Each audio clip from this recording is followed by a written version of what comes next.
Buenas tardes. En esta segunda cápsula veremos sistema de vigilancia epidemiológica. Los puntos claves serán diferenciar caso, brote, epidemia y pandemia. Hablaremos de canal endémico. También veremos sistema de vigilancia epidemiológica y los tipos de sistema de vigilancia epidemiológica. Estos son los contenidos y resultados de aprendizaje. La vigilancia epidemiológica, en la cual está incluida la atención primaria en salud, es decir, la APS, está dentro del Código Sanitario y está dentro de distintos decretos supremos. Repasemos un poco la cadena de infección para entender todo lo que viene. Existe un reservorio que puede ser humano, un animal o el ambiente, y existe un agente, virus, bacteria, hongo, toxina u otro, y que tiene un contacto directo con el posible huésped susceptible, es decir, puede existir una exposición. Si es que entra y realiza su trabajo, se incuba. Para luego también puede suceder que se transmita de la misma forma, es decir, puede volver a ser un reservorio con la capacidad de transmitir. Por lo tanto, el reservorio puede ser una puerta de entrada y salida. Y aquí se ponen o se grafican los distintos caminos por el cual un agente infeccioso sale del reservorio e ingresa al huésped, por la nariz, por la boca, el meato urinario, ano rectal, u otro tipo de mucosas, las lesiones infecciosas abiertas, etc. Vamos a definir caso. El caso es un conjunto de criterios epidemiológicos y clínicos que se estandarizaron para decidir si una persona debe clasificarse como que presenta una condición de salud o no. Por lo tanto, siempre debe considerar a la persona, el tiempo y el lugar. De este punto de vista, debe incluir los criterios clínicos, es decir, debemos poseer ciertos signos y síntomas. Ejemplificándolo con COVID, sabemos de que algunos signos clínicos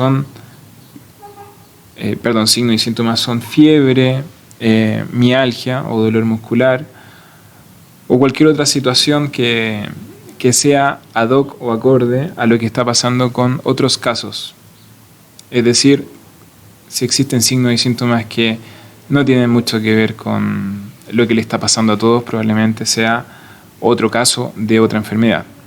También se incluye el rango de edad y sexo. Y para considerar o conformar la definición de caso, se consideran los signos y síntomas más frecuentes que están ocurriendo en la enfermedad. Estas son las distintas clasificaciones de caso.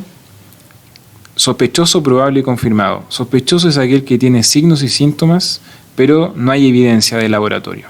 El caso probable, hay signos y síntomas compatibles, pero, a diferencia del sospechoso,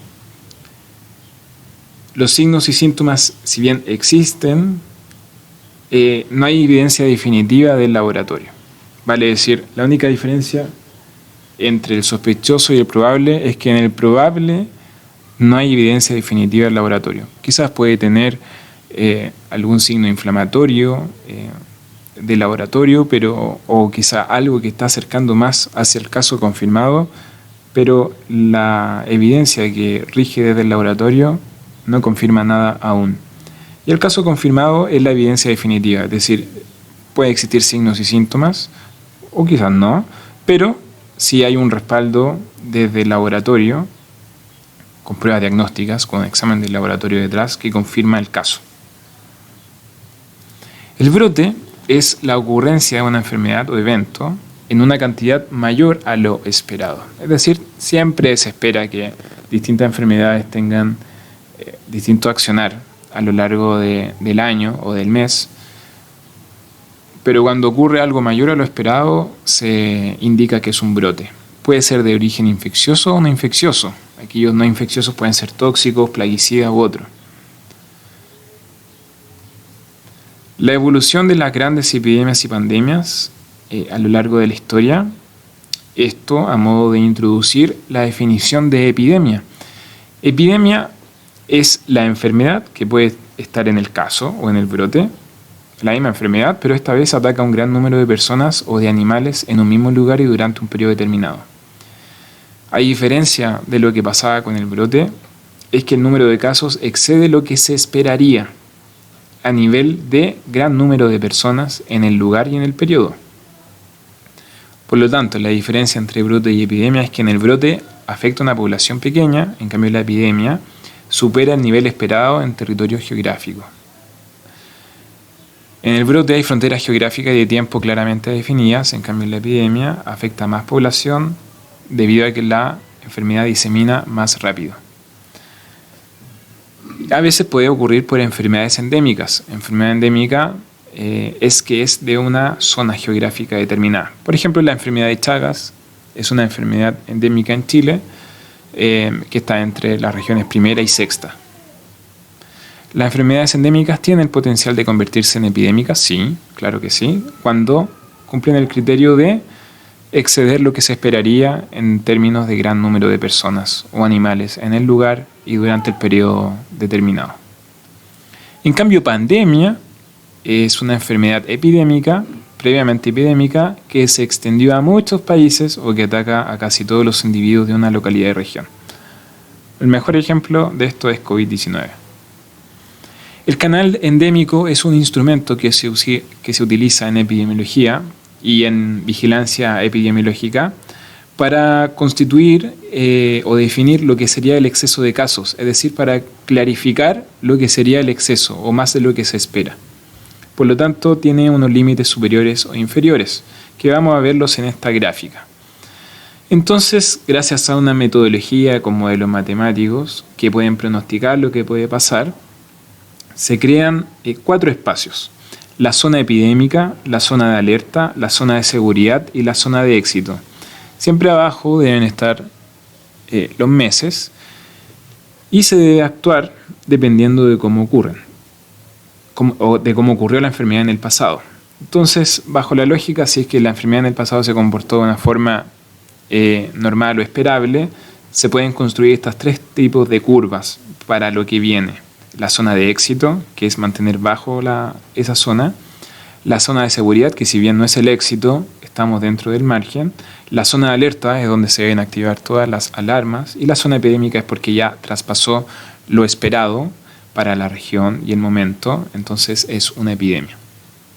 Este es un buen ejemplo de vigilancia y de canal endémico de lo que he hablado. Vigilancia de enfermedad meningocócica en Chile en el 2016.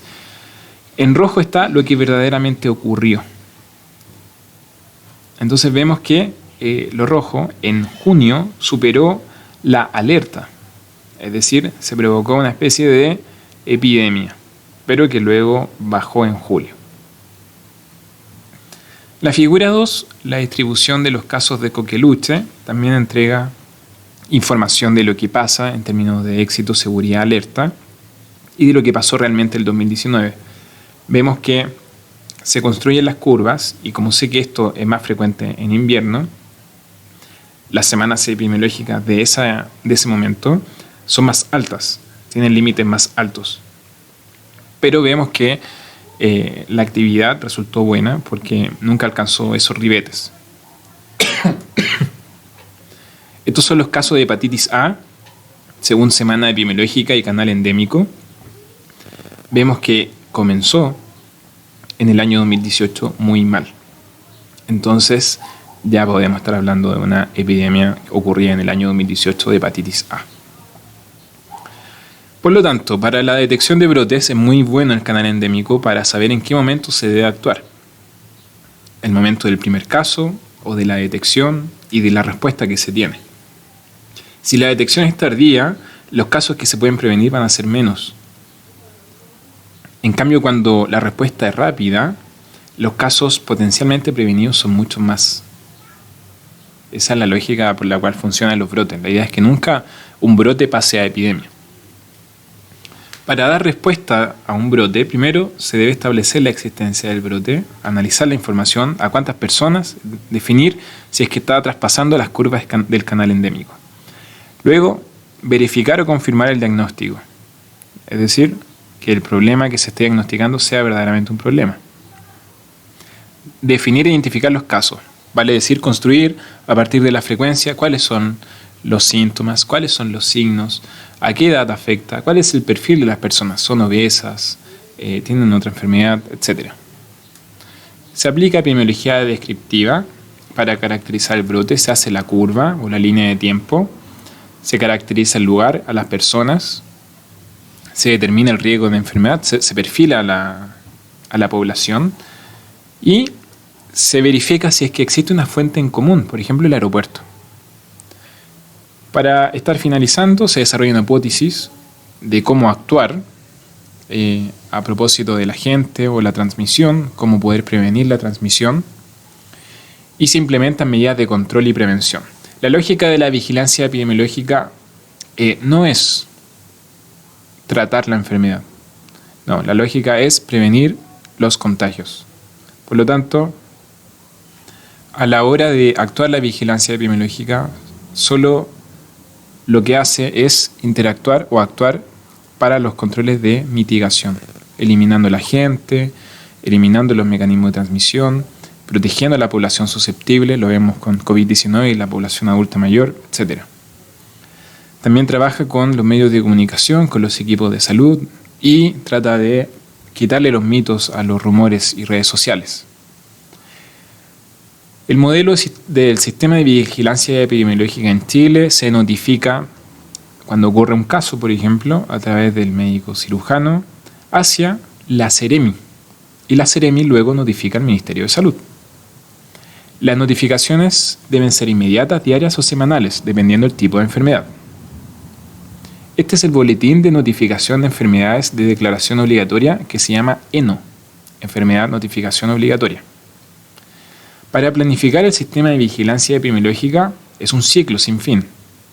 Se prioriza, se define los objetivos, se define el caso a partir de la frecuencia, luego se implementa, se recolectan datos, se difunde, se ajusta y luego se vuelve a priorizar, etcétera, etcétera. Es un ciclo sin fin. El control de los sistemas de vigilancia epidemiológica son para prevenir la exposición.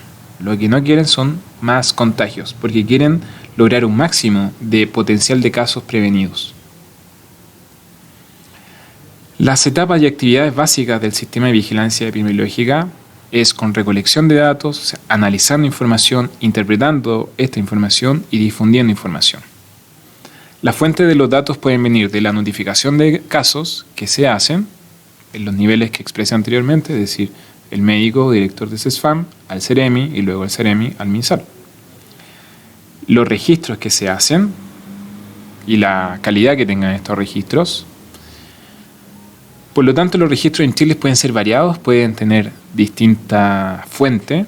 Lo vimos ahora con COVID-19 a propósito de las muertes. En un momento se confiaba mucho en epidemiología MinSal para que ellos clarificaran las muertes, pero finalmente, después lo que se hizo fue preguntarle al registro civil por la cantidad de muertes porque ellos tenían datos más fidedignos. La idea de los registros es que sean rápidos, oportunos y que sean eficaces, es decir, que tengan verdad. Los tipos de sistema de vigilancia epidemiológica son muchos, pero nosotros nos centraremos en dos, los de carácter universal y los centinelas, pero también existe de laboratorios, de brotes, de encuestas poblacionales, etc. ¿Por qué nos vamos a fijar en estos dos? Porque el universal notifica obligatoriamente a todos los casos nuevos de la enfermedad que se vigila. Ya vamos a hablar de las enfermedades que vigila. Y la notificación se hace caso a caso. ¿Cuál es la frecuencia que puede ser esta vigilancia universal? Inmediata o diaria o semanal. Estas son aquellas de vigilancia universal que se debe someter a inmediatez, es decir, debe ser notificada inmediatamente. Botulismo, carbunco, cólera. La más importante es sarampión, antivirus también. Lo digo porque pueden ser enfermedades reemergentes. El sarampión en Chile ha tenido una buena performance, es decir, está totalmente erradicado y un caso nuevo implicaría un desastre sanitario, por así decirlo. Pero hay otras también que son inmediatas, por ejemplo, antivirus, malaria. Hay otras que son de forma diaria o semanal. La enfermedad de Chagas, muy importante en embarazadas, rubiola, sífilis, VIH-Sida, tuberculosis, hepatitis B y C, gonorrea. Esas son vigilancia universal, pero se someten a notificación diaria o semanal. no es inmediato o necesariamente inmediato. Y finalmente está la vigilancia centinela, que son vigilancias en un grupo de población con el problema en vigilancia. La notificación se realiza a través de médicos, como lo mencionamos antes, el médico al Ceremi, MinSal, y se usan enfermedades de alta frecuencia pero baja letalidad. Influenza, insuficiencia respiratoria aguda, diarrea en menores de 5 años, ITS, todas excepto VIH, SIDA, gonorrea y sífilis o varicela. Recuerden la lógica, es decir, están los establecimientos de atención primaria, los SAMU, la urgencia, los hospitales, los laboratorios, se sospecha y notifica el caso y se hacen las primeras acciones con el individuo, compensarlo, aislarlo, etc. Luego se notifica al Ceremi, el médico, el director del centro. El Ceremi investiga, realiza acciones sanitarias, trata de controlar el brote e informa a nivel central, que es el MinSal, donde recepcionan la información, analizan la situación nacionalmente, realizan un apoyo regional y dan una respuesta. Entonces esos son los niveles por los que funciona. El MinSal es el nivel central, donde está, por ejemplo, el ISP, el Departamento de Epidemiología. El Ceremi de Salud, que está en cada región del país, es el nivel intermedio, donde están las unidades de epidemiología con sus laboratorios locales, y los establecimientos de salud que están en toda la red sanitaria, donde están los equipos de salud o los delegados de epidemiología. Recuerden el organigrama del MinSal. Está la Subsecretaría de Salud Pública, que ahora está a cargo de la doctora Paula Daza. Luego abajo la División de Planificación Sanitaria. Abajo el Departamento de Epidemiología. Y el Departamento de Epidemiología está a cargo de 3 oficinas. La Oficina de Vigilancia de Enfermedades Transmisibles, la de las no transmisibles y el Centro Nacional de Enlace. Aquí está el organigrama de cada Ceremi de Salud con sus departamentos. A nosotros nos interesa por esta parte la unidad de epidemiología, que está a cargo del Departamento de Salud Pública. El nivel central es el MinSal en Chile, que establece las normas, complementa las acciones de control, da una información a nivel nacional, realiza las campañas sanitarias de prevención, etc. Las Ceremi se encargan de recibir la información a nivel local, es decir, aterrizar la información que viene a nivel central a cada región, realiza investigación epidemiológica regional, evalúa la situación regional, analiza e interpreta la información a nivel regional, aplica medidas de intervención regional con la respuesta colectiva regional, retroalimenta a nivel local, es decir, regional, siempre tiene una visión casi como un MinSal pequeño a nivel regional, pero siempre dándole énfasis a quien toma las decisiones reales es el MinSal.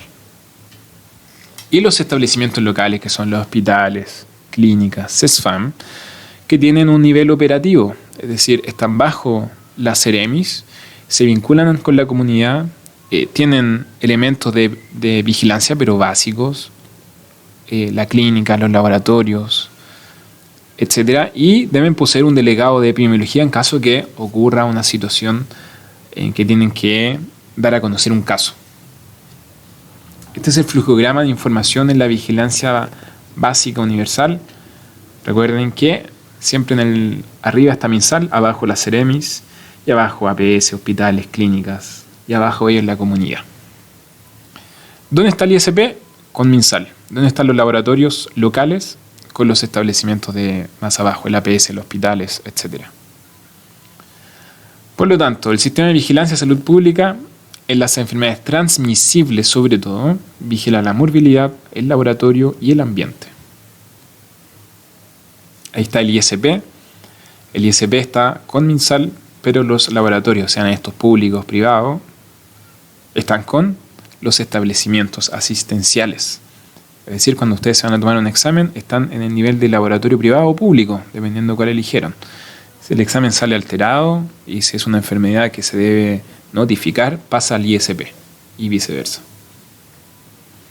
Las enfermedades transmisibles es porque un agente patógeno específico se puede trasladar a un huésped susceptible desde otro.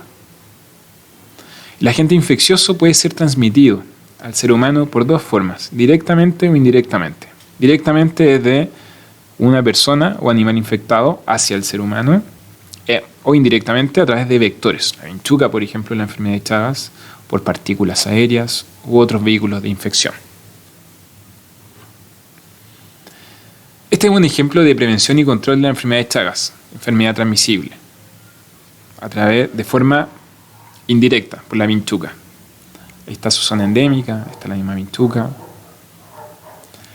Pero hay limitantes con el control de las enfermedades transmisibles, con los recursos técnicos, cuando están los animales involucrados, hay elementos quizás que no puedan abordar en el animal y suficientes recursos presupuestarios, actividades de prevención y control comprometidas por otras demandas, es decir, están ocupados en otras funciones y no pueden trabajar en esto.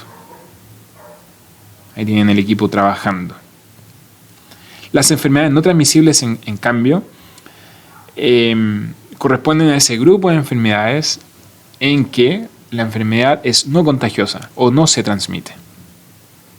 Por lo tanto, de algún modo, las enfermedades no transmisibles pueden ser prevenibles al actuar sobre los factores de riesgo, altamente prevenibles. Pueden tener dos tipos, aguda o crónica. El contexto mundial de las enfermedades no transmisibles es que han aumentado en el tiempo y la mortalidad debido a estas enfermedades no transmisibles seguirá aumentando. Al año 2030 se estima que serán el 69% de la carga de enfermedad.